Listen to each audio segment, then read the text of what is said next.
안녕하세요. 오늘도 차연살롱을 찾아주셔서 감사합니다.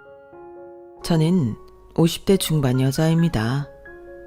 어릴 때 저희 집은 부모님께서 사업을 하셔서 부유한 축에 속했어요. 하지만 물려받은 사업이 아니라 부모님께서 젊은 시절 밑바닥부터 쌓아 올려서 이뤄낸 결실이라서 흔히 부자하면 떠올릴 수 있는 이미지랑은 거리가 좀 있어요. 아무래도 처음부터 사업이 잘 되었던 건 아니다 보니 부자들이 모여 사는 서울권 집값 비싼 동네에 살았던 건 아니고 서울 외곽 평범한 동네에서 좀 비싸다 하는 넓은 평수 아파트에 사는 정도였어요. 동네에서 가장 잘 사는 집 정도였다고 생각하시면 될 것 같아요. 학창시절 내내 경기도의 한 동네에서 쭉 자랐는데 덕분에 동네 토박이인 친구들 중에는 모르는 사이가 거의 없었고 그 중에서도 집이 좀 사는 축에 속하다 보니 저는 꽤 유명한 편이었어요. 안면이 없는 친구들마저도 어디서 소문을 듣고 오는 건지 저에 대해 아는 척을 하곤 했어요. 너희 집이 그렇게 잘 산다며? 좋겠다. 나 너랑 친해지고 싶어. 너랑 친해지면 맛있는 거 엄청 많이 사준다던데? 누가 그래? 지훈이가 그러던데? 나도 지나가다 분식집에서 네가 계산하는 거 많이 봤어. 참 이상하죠. 나이가 든 지금은 초등학생들을 떠올리면 참 순수하고 세상 물정 모를 것만 같은데 막상 초등학생이던 시절 친구들한테 들었던 말을 떠올려 보면 꼭 그렇게 순수하지만은 않았던 것 같아요. 당시에는 좋아하는 친구들이 맛있는 걸 사달라고 하는 게 제게 큰 부담이 아니었고 주머니 속에는 늘 부모님이 주신 용돈이 들어있었기에 안 사줄 이유가 없었어요. 그렇게 한 번, 두 번 친구들에게 간식을 사다 보니 어느새 그게 당연해져 있더군요. 희진아, 우리 떡볶이 먹을래? 그래? 나는 별로 배가 안 고픈데. 그래도 먹고 가자. 나 배고파. 먹다 보면 너도 먹을걸? 그렇긴 한데. 그렇게 하루는 어영부영 배가 고프다는 친구 말에 분식집에 들어갔어요. 그날따라 급식을 많이 먹어서 배가 상당히 불렀음에도 좋아하는 친구의 제안을 거절하지 못해 꾸역꾸역 함께 음식을 시켜 먹었어요.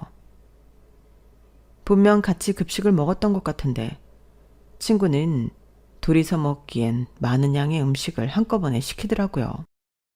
처음에는 배가 많이 고팠나 보다 싶었죠. 아무래도 배가 부른 상태에서 먹다 보니 저는 몇 젓가락 먹지도 못하고 금방 수저를 내려놨는데 친구는 잘 먹더군요.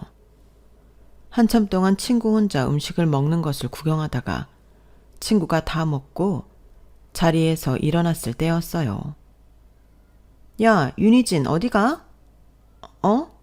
이거 계산해야지. 뭐? 저는 거의 음식을 못 먹어서 당연히 이번에는 친구가 계산하겠거니 생각했던 것 같아요. 평소에는 제가 다 사주다시피 하니 한 번쯤은 친구가 낼 거라고 생각한 거죠. 게다가 그날은 원치 않는 상황에 거절을 하지 못해 앉아 있었던 거기 때문에 더욱 제가 계산하기엔 뭔가 억울한 상황이었어요. 하지만 친구가 워낙 단호하게 계산을 하라고 말하고 뒤에 서 계시는 분식점 주인 아주머니의 눈초리에 결국 압박을 못 견뎌 동전 지갑 속에 꾸깃하게 접어놨던 지폐를 펴 아주머니께 건넸어요.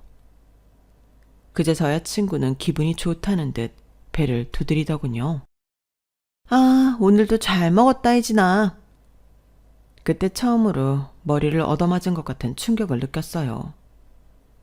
그래서 조심스럽게 물었죠. 지훈아, 근데 오늘은 너가 좀 샀어야 하는 거 아니야? 난 오늘 먹을 생각도 없는데다 별로 먹지도 못했는데. 뭐? 내가 돈이 어딨어? 나도 돈 없어. 엄마 아빠가 주는 돈이 다야. 너 돈 많잖아. 맨날 엄마 아빠가 주는 돈이 네 돈이지. 니네 집은 잘 살아서 맨날 돈 있잖아. 그 친구의 행포는 거기서 끝나지 않았어요. 그날 일이 저에게 큰 충격을 줬음에도 저는 가장 좋아하는 친구라는 이유만으로 그 친구를 놓지 못했고, 그 친구는 저희 집에 놀러와서는 비싸 보이는 물건은 다 달라고 요구하고, 거절하면 절 나쁜 친구 취급했죠. 하루는 제가 혹시나 싶은 마음에 친구를 시험해보기로 했어요. 정말 작은 거라도 친구가 저를 위해서 사준다면 지금까지 해온 모든 행동을 저만의 일방적인 오해라고 믿을 수 있었어요. 지훈아, 오늘 너무 덥지 않아? 우리 아이스크림 먹을래? 그럴까? 난 좋지. 네가 사는 거지? 아, 그런데 나 오늘은 돈이 없어서 네가 한번 사주면 안 돼? 뭐? 안 되지. 나 돈 없다니까? 나는 맨날 사주잖아. 아, 됐어. 그럼 먹지 마. 나 안 먹어. 그렇게 당하고도 안 돌아오던 정신이 그땐 정말 번쩍 들었어요.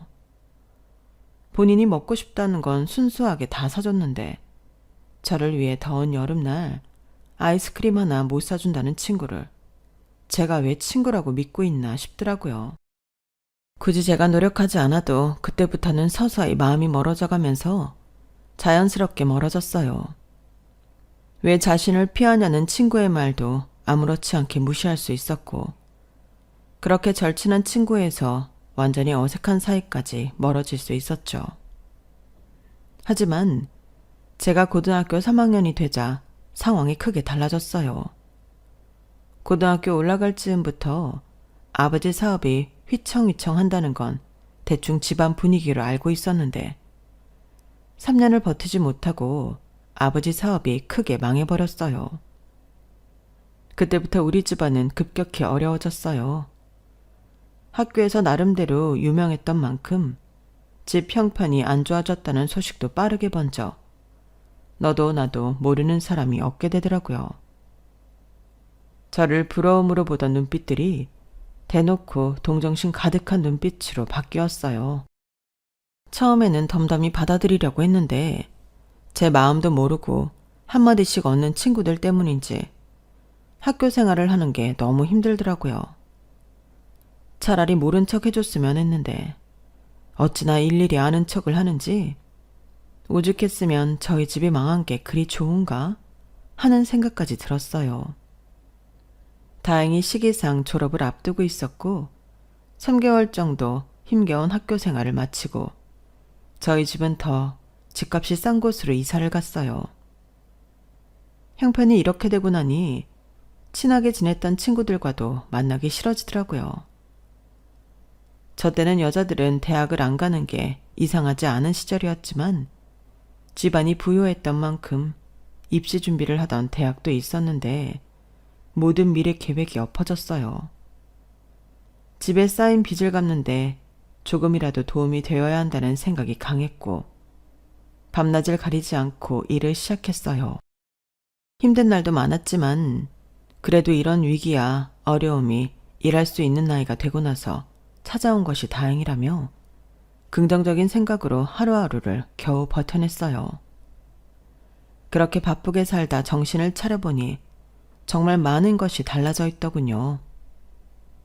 졸업하고 급하게 이사를 가게 되면서 그래도 집 형편과 상관없이 친하게 지냈다고 생각했던 친구들에게 바뀐 연락처를 전해줬는데 한참 동안 그 친구들에게서 연락이 오지 않았어요. 이야기를 들어보면 본인들끼리는 만나고 있는 것 같더라고요. 서운하기도 했지만 어차피 닥치는 대로 일을 하느라 쉬는 날이 얼마 없어서 약속을 잡기도 애매했고 약간의 대인 기피증까지 생겨서 저 역시 연락을 하지 않았어요. 그렇게 살다 보니 제 옆에는 연락만 가끔 주고받는 단 한 명의 친구만 남았어요. 오히려 학교 다닐 때는 친하게 지내지 않았던 친구였는데 늘 저와 친하게 지내고 싶어 했던 친구였어요. 다른 친구들과 마찬가지로 저희 집 형편 때문에 저랑 친해지고 싶어 한다는 생각에 멀리했던 친구였는데 막상 제가 어려워지니 제 곁에 있어주더라고요. 생활고에 치여 잘 만나지 못하는데도 묵묵히 제 이야기를 들어주고 제 곁에 있어주는 고마운 친구였어요. 형편이 어려워지니 화목했던 가정도 깨지고 부모님 사이에도 균열이 생기기 시작하는가 싶더니 불화가 시작됐어요. 매일 엄마는 아빠를 원망하고 아빠는 엄마의 감정을 보살펴주지 않으셨어요. 그러다 결국에는 엄마께서 집을 나가버리셨어요. 희진아, 미안하다. 엄마도 이제는 더는 못 살겠어. 엄마가 필요하면 언제든 연락해라. 엄마께서는 제게 연락처만 쥐어주고 아빠 몰래 집을 떠나셨어요. 그로부터 얼마 지나지 않아 엄마는 돈이 많은 다른 남자와 함께 산다는 소식을 들었어요. 배신감이 이루 말할 수 없었죠. 희진아, 아빠가 잘못하지만 않았더라면 이렇게 되지 않았을 텐데. 아빠가 미안하다, 우리 딸. 다 아빠 잘못이야. 아빠가 못나서 생긴 일이다. 엄마가 집을 나가고 다른 남자와 산다는 소식을 들은 아빠께서는 매일 술을 드시고 우길 반복하셨어요. 처음에야 위로해드렸지만 자주 그러시니 너무 감당하기 힘들더라고요. 저를 둘러싼 상황이 힘들어질수록 더 열심히 일했어요. 정신없이 일을 해야 잡생각을 할 시간이 없어져 우울감도 덜했고 빚을 갚을 돈도 금방 모아졌으니까요. 그렇게 살다가 우연히 친구를 통해서 모 대형 건물의 내부 경비와 안내 일을 담당하는 일을 소개받게 되었어요. 주로 건물 로비를 돌아다니거나 안내 데스크에 앉아서 출입하는 외부인들을 관리하고 안내하면 되는 일이라 그리 어렵지는 않았어요. 일하는 환경도 쾌적하고 대우도 나쁘지 않아서 규칙적으로 출근하고 돈도 괜찮게 줘서 오래 할 만하더라고요. 그 일을 시작하면서 본격적으로 인상에 안정이 찾아왔죠. 워낙 큰 건물이다 보니 안에 이런저런 회사 사무실이 다 들어와 있었어요. 가끔은 번듯하게 차려입고 출퇴근하는 직장인들을 보며 형편이 나빠지지 않았더라면 나도 이렇게 멋진 건물에 있는 회사에 다닐 수 있었을까 상상하기도 했어요. 하지만 그런 사람들을 보며 우울감에만 빠져있기엔 저에게는 여유가 없었죠. 그 전에 워낙 식당에서 주방 일이라든지 서빙이라든지 몸이 힘든 일을 많이 해서인지 지금 하고 있는 일의 강도와 보수가 몹시 만족스러운 상태였어요. 같이 일하시는 분들께서도 다들 좋게 봐주셔서 꽤 오랫동안 일을 했죠. 아마 그렇게 3, 4년쯤 일을 했을 때였을 거예요. 어머, 너 희진이 아니니? 정희 이모. 아, 그래. 다행히 기억하는구나. 너 여기서 일하고 있는 거야? 아, 네. 그렇게 됐어요. 너희 부모님이랑 하도 연락이 안 돼서 얼마나 걱정했는 줄 아니? 부모님은 잘 계시지? 아, 그게요. 일단 이거 내 연락처에 받아놔라. 오늘은 이 건물 회사에 미팅할 일이 있어서 잠깐 왔거든? 매일 출근하니? 네, 평일에는 계속 출근해요. 그래? 다음에 올 때는 조금 일찍 올 테니까 밥이라도 한 끼 먹자. 어떻게 살고 있는지도 궁금하고. 내가 어렸을 때 너 얼마나 예뻐했는지 기억나니? 그럼요, 다 기억나죠. 챙겨주셔서 감사해요. 감사는 내가 너희 부모님이랑 얼마나 친했는지 알면서. 어쨌든 그 명함에 적힌 번호로 연락 한번 주렴. 이만 가볼게. 생각지도 못하게 로비에서 만난 건 아빠 사업이 잘 나가던 시절 아빠와 가장 친하게 지내던 분의 와이프셨어요.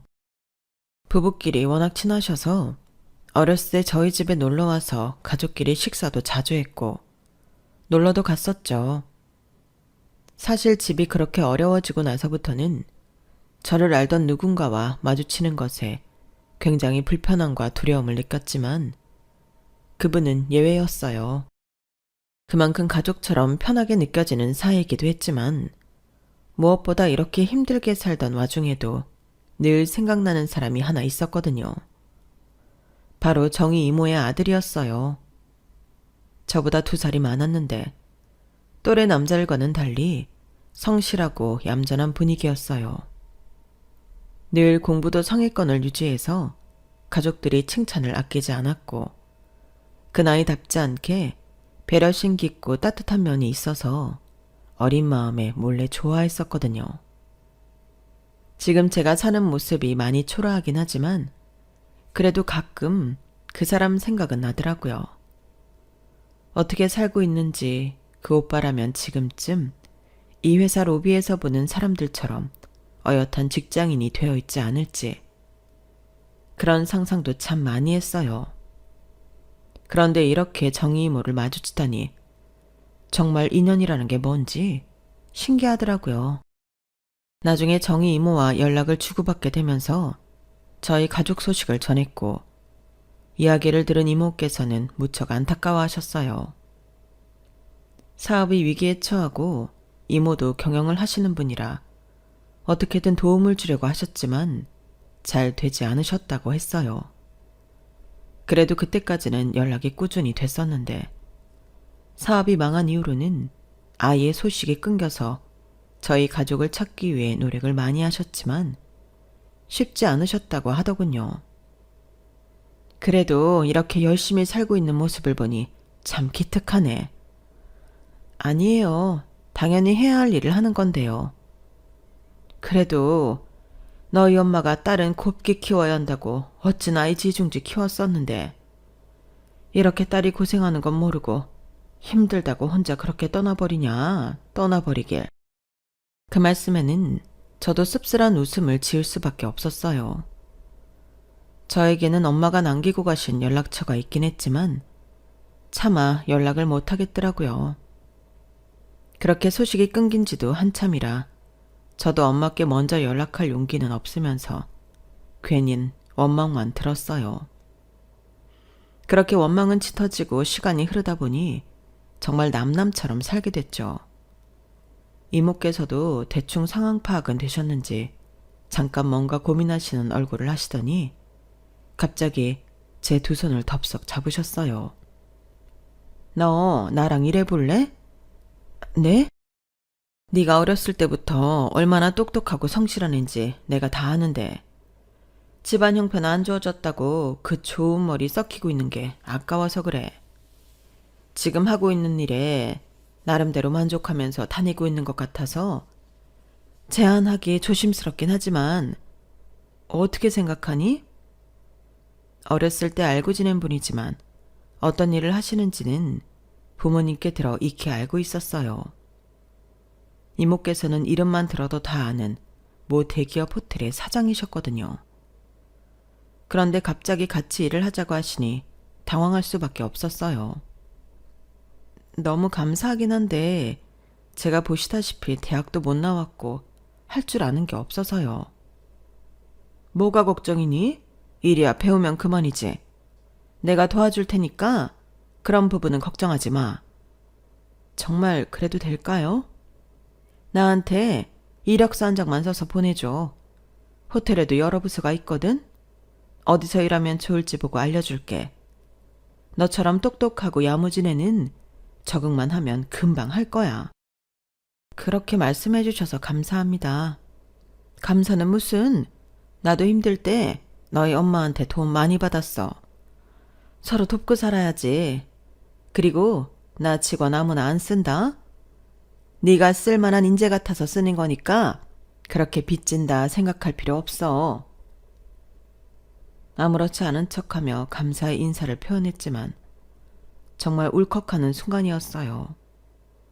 제가 매일같이 부러워하던 자기 일을 하는 직장인이 된다고 생각하니 정말 두근댔어요.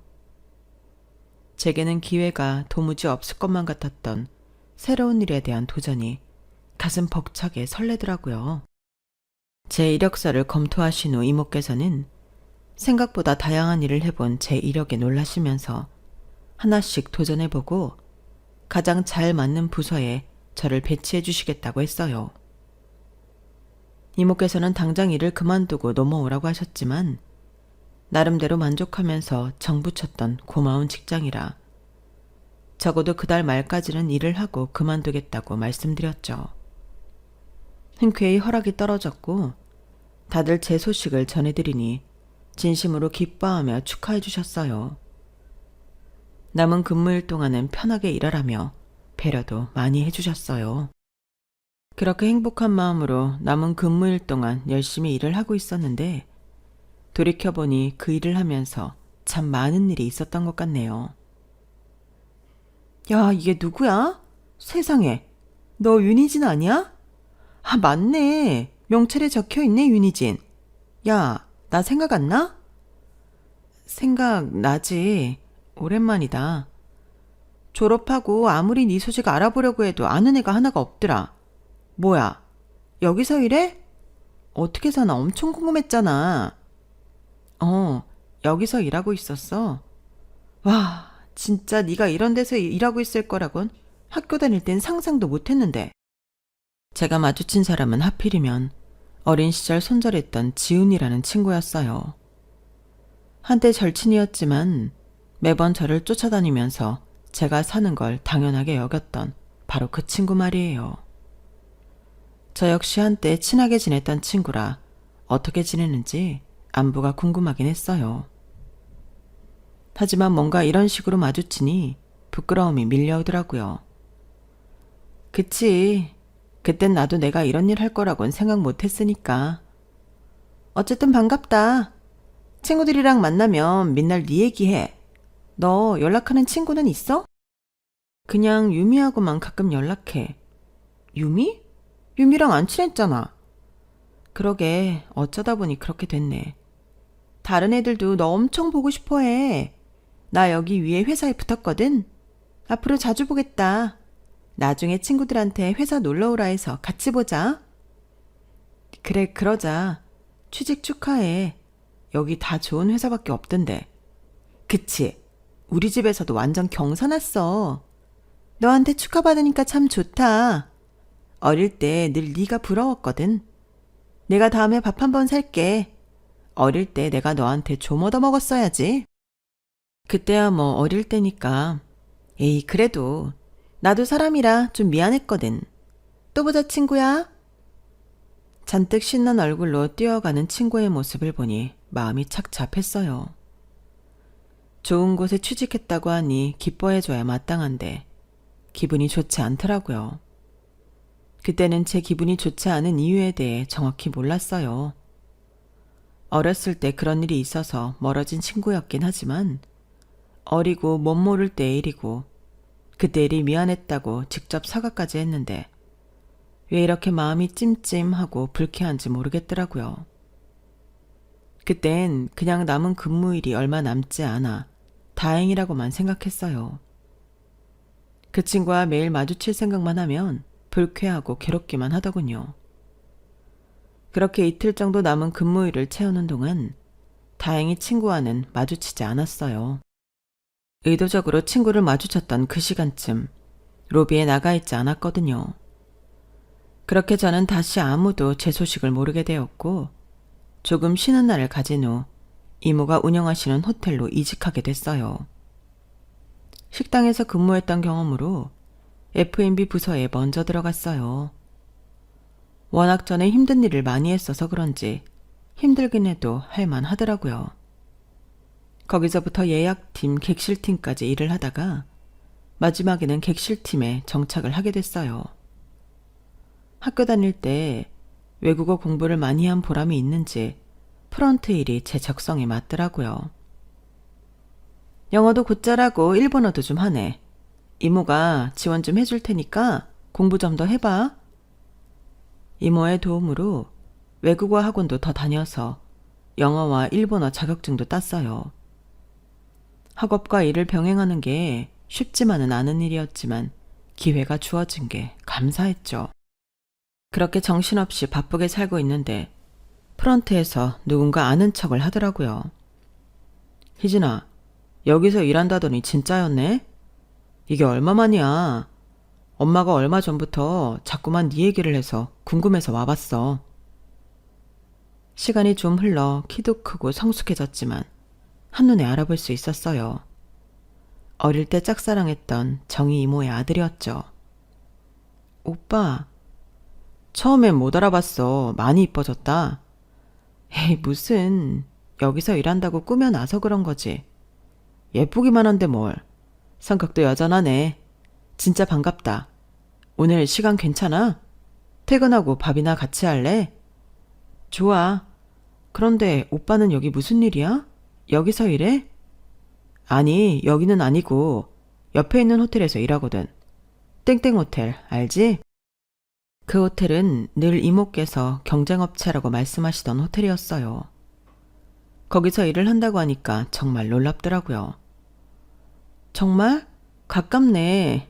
우리 경쟁업체라고 하셨는데. 그치? 나도 그래서 여기 견학차 와봤어. 아무튼 끝나고 연락할게. 내 연락처 알아? 네 소식 처음 들은 날부터 엄마한테 물어서 미리 받아놨지. 대뜸 연락부터 하면 좀 놀랄 것 같아서. 이따 보자. 아, 응, 알겠어. 너무 반가우면서 동시에 제 연락처를 미리 받아놨다는 말에 설레더군요. 어린 시절 말도 못하고 혼자 소갈이하듯 좋아했던 짝사랑하던 남자가 이렇게 저를 반가워해주고 연락처까지 미리 받아놨다는 사실에 저도 모르게 묘한 기대감이 생겼어요. 하지만 그때의 저는 제 자신에게 자신이 너무 없었어요. 이모의 도움을 받아 이제야 겨우 인간구실을 하게 됐고 그런 도움 없이는 혼자서 아무것도 해낼 수 없는 사람이라고 생각하고 있었던 것 같아요. 오랜만에 오빠를 봐서 좋았지만 이렇게 좋아해도 될까 죄책감이 들더라고요. 정희 이모가 저를 예뻐하시고 도움 주시는 것과 별개로 아들과 만나는 여자로는 절대 생각해주지 않을 것 같았거든요. 혹시나 싶은 마음에 처음에는 오빠를 한두 번 피했었는데 나중이 되니 이런 제 자신이 웃기기도 하더군요. 오빠를 따로 만나 시간을 보낸다고 한들 저를 좋아해 줄 거란 확신도 없는데 이렇게 피하는 게 무슨 의미가 있나 싶은 순간이 오더라고요. 그래서 그때부터는 그냥 제가 먼저 연락해서 퇴근 후 서너 번 식사를 같이 했어요. 워낙 어릴 때 느꼈던 감정으로 품고 있는 호감이다 보니 차라리 이렇게 자주 봐서 친근해지다 보면 전보다는 편한 관계가 될 수 있을 거라고 생각했어요. 하지만 문제는 그 사람이 너무 멋있게 자랐더라고요. 어린 시절 느꼈던 배려심 넘치는 말투나 상냥함 등에 여전히 이끌렸어요. 만나면 만날수록 오히려 더 좋아졌죠. 역시 처음부터 만나지 말았어야 했나 봐. 무슨 소리야. 너 옛날부터 그 사람 얘기 주기적으로 했었잖아.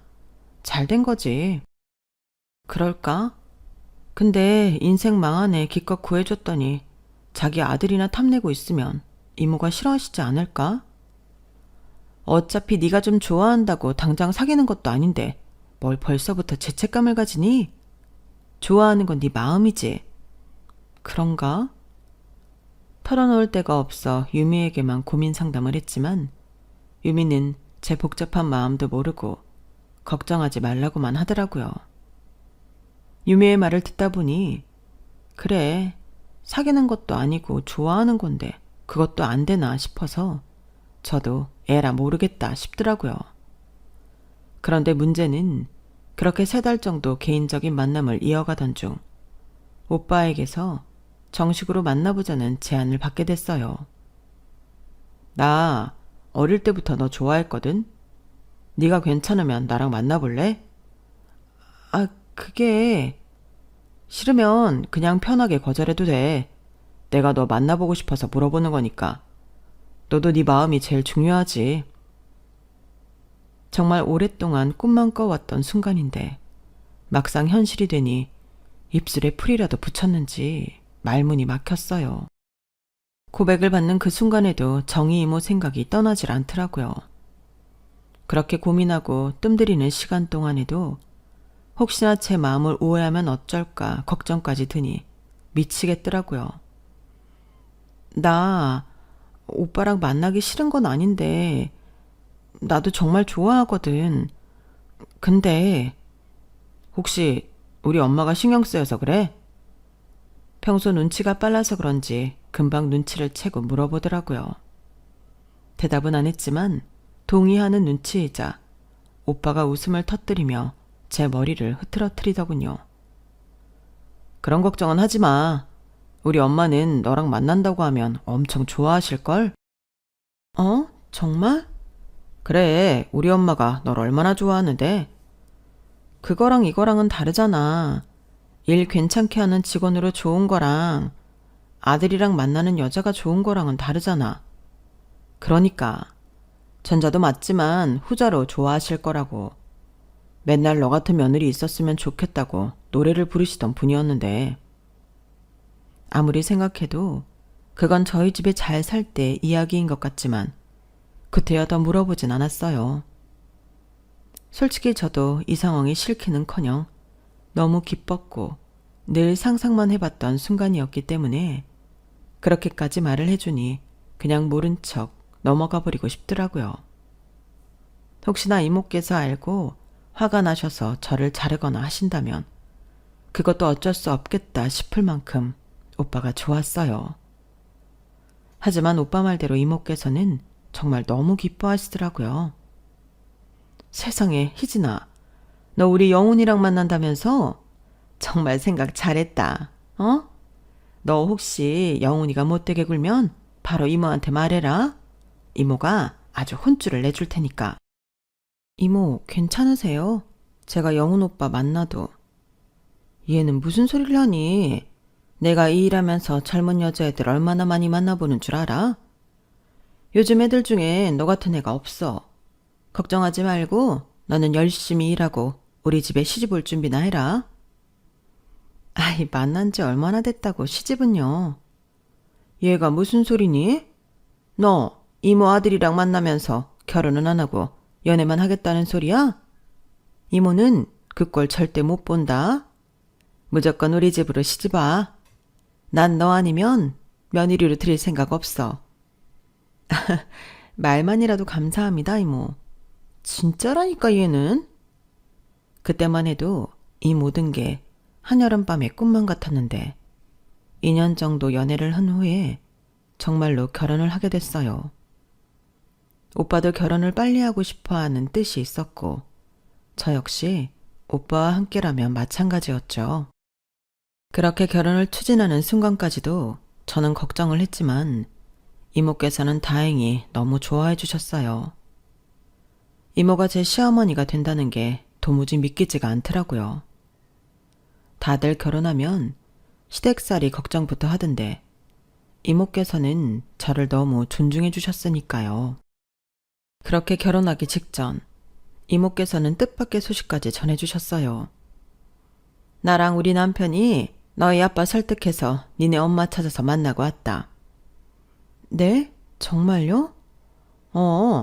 그래도 엄마 멀쩡히 살아있는데 상견례는 해야 하지 않겠니? 엄마 잘 지내세요? 너한테 미안해서 면목이 없다고 나 붙잡고 한참을 울더라. 무슨 자격으로 네 얼굴 보겠냐고 그러더라고.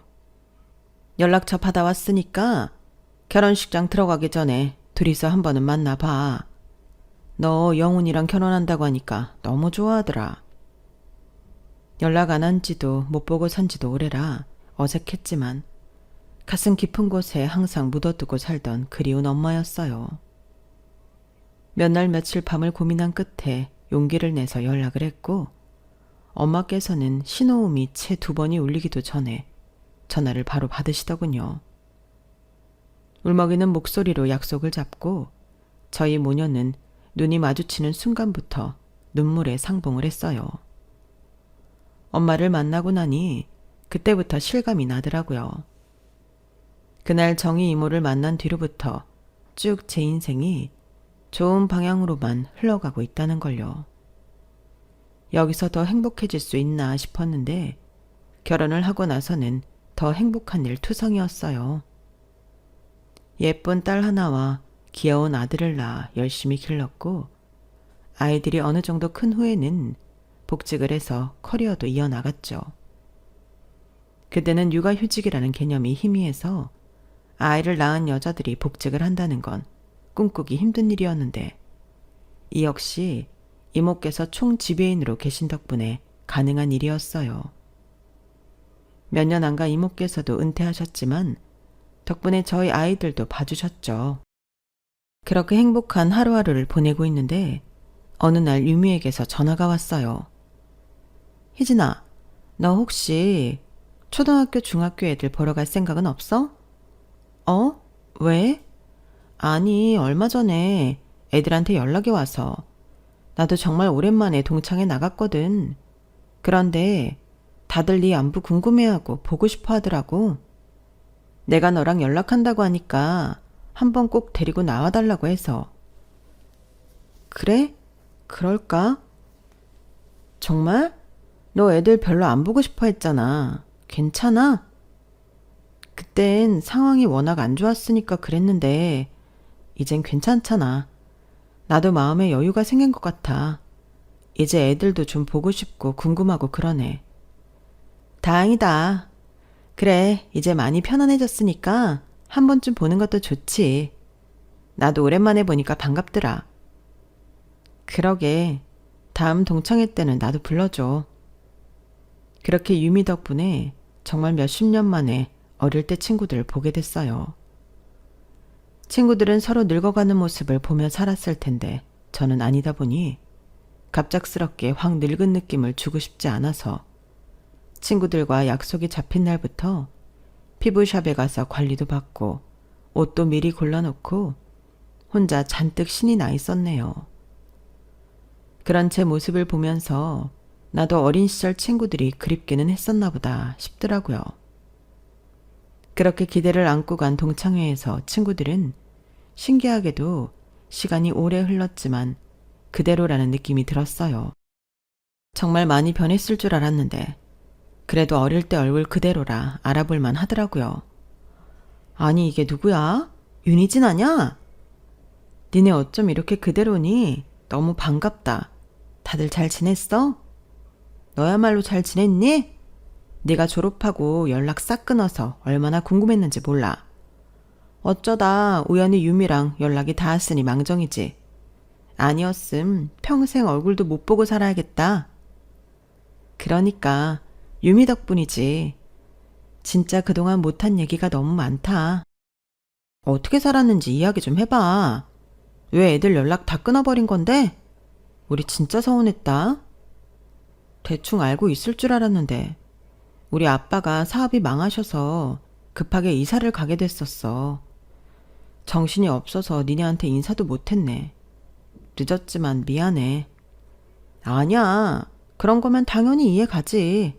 이렇게 만난 게 어디야. 너 완전 우리 학교에서 공주였는데 고생 많았겠다. 그럼 지금은 어떻게 지내고 있어? 결혼은 했니? 결혼해서 애도 둘 있고 잘 지내고 있어. 남편은 뭐 하는 사람이야? 어떻게 만났는데? 집안은 좋니? 야, 무슨 허구조사 당하러 온 것 같다. 천천히 물어봐. 그리고 무슨 본 적도 없는 남편 얘기를 그렇게 물어. 내 근황에나 관심 가져주라. 야, 남편이랑 시댁이 네 근황이니까 그렇지.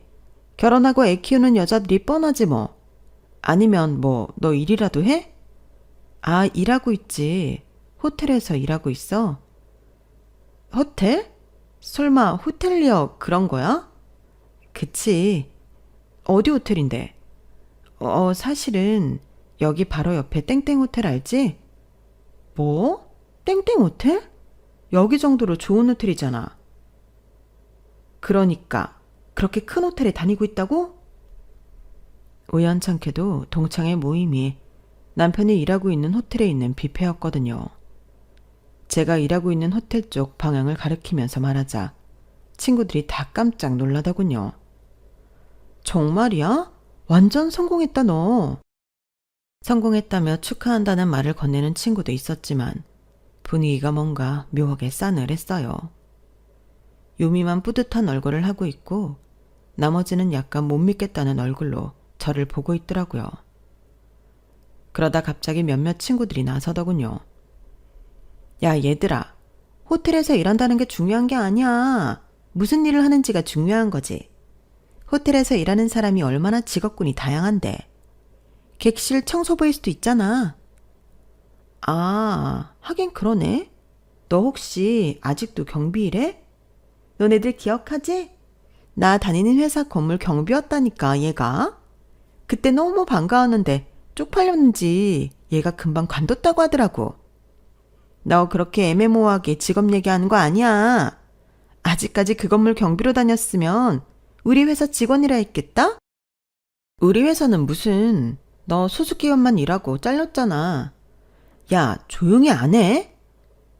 자기들끼리 뭐가 그렇게 웃긴 건지 서로 헐뜯으면서 노는데 어렸을 땐 몰랐지만 커서 보니 정말 저랑은 안 맞는 부류였어요.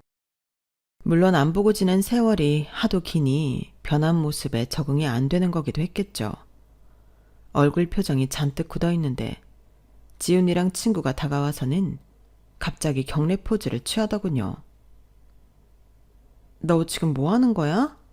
아니, 너 오랜만에 일하는 거 보고 싶어서. 경비들은 경례 이렇게 하나?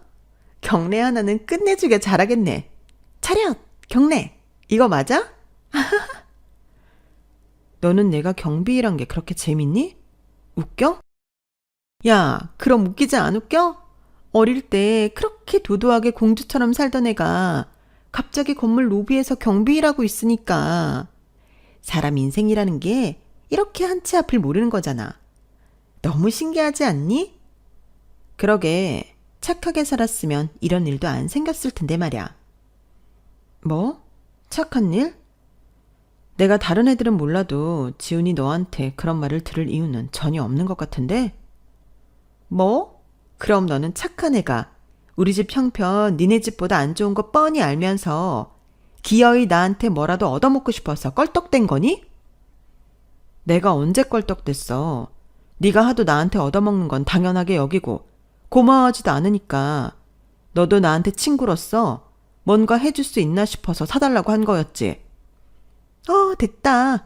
지금은 너도 힘든 일하며 살고 있으니 내 맘 이해하겠지. 그때였어요. 로비를 지나가던 호텔 직원이 깜짝 놀라면서 저에게 다가오더라고요. 세상에 사모님, 왜 여기 계세요? 안녕하세요. 오늘 약속 장소가 여기라서요. 직원은 남편이 아끼던 부하 직원이라 몇 번 집에 초대해서 밥도 먹었던 사이였어요. 후배 직원들 교육 중이었는지 뒤에 직원이 꽤 많더라고요. 세상에, 오시기 전에 미리 말씀해 주시지. 제가 여기 F&B 팀장한테 서비스 드리라고 말해놓고 갈게요. 편하게 계시다 가세요. 그렇게까지 안 해도 되는데 고마워요. 고맙긴요. 얘들아, 여기 우리 오지배이님 와이프셔. 옆 땡땡 호텔 팀장님이시기도 하고. 안녕하십니까. 편하게 쉬다 가십시오. 직원들이 짝이라도 한 듯 인사하고 떠나자 자리에 남은 친구들은 깜짝 놀라 얼어있더라고요. 그 모습이 참 꼴보기 좋더라고요. 야, 너 진짜야? 네가 옆 호텔 다니는 호텔리어라고? 그것도 팀장? 경비일 좀 잠깐 했다고 평생 경비일만 하고 살 거라는 생각은 대체 어떤 편협한 인간의 생각이야? 사람이 발전이라는 게 있어야지. 어려울 때 힘든 일 좀 했다고 아직까지 그러고 사는 너처럼 그런 건 발전 없는 인간들이나 해당되는 얘기지. 뭐?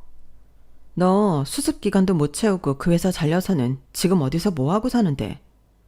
유미한테 애들 소식 가끔 들어도 너는 좋은 소식 하나 없던데. 안 들어도 뻔하지. 한때 잘 살던 내가 경비일하고 사는 거 보니 그렇게 좋았니?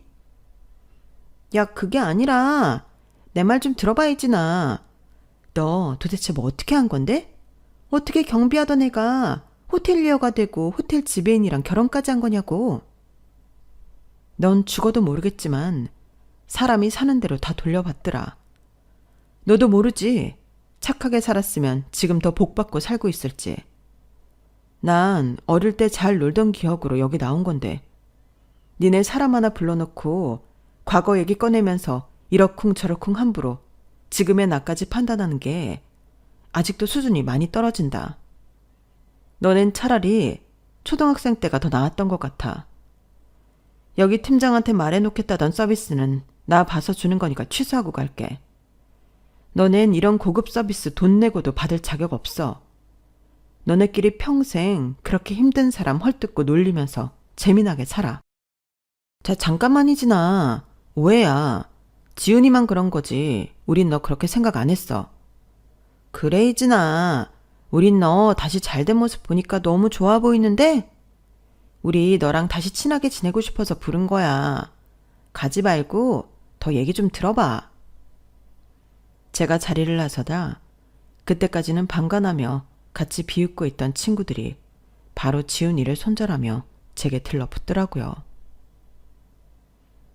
난 저렇게 수준 떨어지는 애랑 못 놀아, 얘들아. 정 나를 끼고 싶으면 지훈이를 떼내든가. 지훈이? 우리도 지훈이 쟤 너무 거칠어서 안 맞았어. 우리가 지훈이 떼내고 연락할게. 조심히 들어가. 야, 송지은, 뭐라고? 등 뒤로 싸우는 소리가 들려왔지만 저는 한 번도 뒤돌아보지 않고 자리를 나왔어요. 이 나이 먹고도 저러는 꼴이 참 한심하기 그지없더군요. 나오는 길에는 괜히 시어머니 생각이 나더라고요. 시어머니가 아니었다면 정말 지훈이 말대로 아직까지 경비 일을 하고 살고 있었을지도 모르는 일이니까요. 어머님 댁에 고기랑 과일 바구니를 사들고 가서 감사 인사를 드렸더니 어머님께서 뿌듯한 얼굴로 제 손을 잡아주시더군요. 기회를 줬을 때 잡은 건 단히 능력이야. 그럼에도 내게 기회를 준 사람에게 감사한 마음을 가질 줄 아니? 넌 분명 더 잘 될 거다. 저도 여기 사연을 올리기 전에 정말 많은 사연들을 봐왔지만 시어머니가 원수면 원수였지 이렇게 은인인 경우는 제가 처음일 거예요. 제 인생에 굴러온 가장 큰 복은 남편도 아닌 바로 저희 시어머니거든요. 앞으로도 시어머니를 잘 모시면서 오손도손 살아가려고 합니다. 힘들었던 과거는 시어머니 덕분에 다 잊은 지 오래예요. 세상에 이런 시어머니만 계신다면 진작에 고부관계가 가족처럼 따뜻해질 수 있지 않았을까 가끔 생각해보곤 한답니다. 지금까지 제 사연 들어주셔서 고맙습니다. 여러분의 가정에도 항상 행복이 가득하기를 바랍니다. 안녕히 계세요. 여러분, 사연 댓글에 응원과 현명한 조언 부탁드려요. 좋아요와 구독은 저에게 큰 힘이 됩니다. 오늘도 좋은 일 가득하세요.